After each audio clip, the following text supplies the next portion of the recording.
దర్శకేంద్రుడు K Raghavendra Rao గురించి ప్రత్యేకంగా చెప్పనవసరం లేదు. తెలుగు సినిమాతో విడదీయరాని బంధం ఆయనది. తెలుగు కమర్షియల్ సినిమా స్థాయిని అందనంత ఎత్తుకు తీసుకువెళ్లిన ఘనుడు. 100కు పైగా హిట్ సినిమాలను రూపొందించిన దర్శకేంద్రుడు కె రాఘవేంద్రరావు నటుడిగా అవతారమెత్తనున్నారు.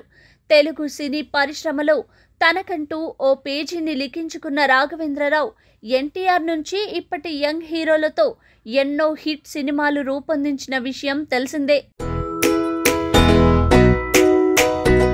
ఆయన సినిమాలో నటిస్తే చాలు స్టార్ స్టేటస్ వస్తుందని హీరోలు హీరోయిన్లు ఊవిల్లూరిన చరిత్ర ఆయనది. బాక్సాఫీస్ వద్ద కాసుల మూత మోగించిన నిర్దేశకుడు.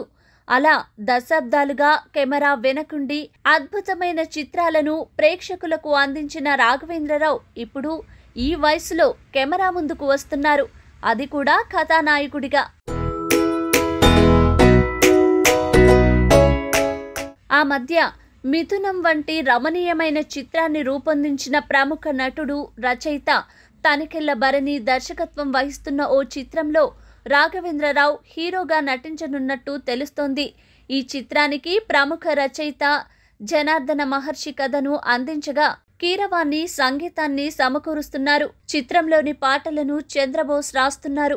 ఇక ఈ సంచలన చిత్రంలో 4 కథానాయికలు ఉంటారని అంటున్నారు. ఇప్పటికే రమ్యకృష్ణ, శ్రియ, సమంతాలను 3 కథానాయికలుగా ఎంపిక చేశారని, మరో కొత్త కథానాయికను పరిచయం చేస్తారని సమాచారం. ఇందులో రమ్యకృష్ణ ఆయనకు భార్యగా నటిస్తుందట. ఏమైనా ఈ వయసులో రాఘవేంద్రుడు హీరోగా మారడం, దానికి భరణి దర్శకత్వం వహించడం, అందులో 4 కథానాయికలు నటించనుండడం ప్రేక్షకులకు ఓ కొత్త అనుభూతే అనడంలో సందేహం లేదు.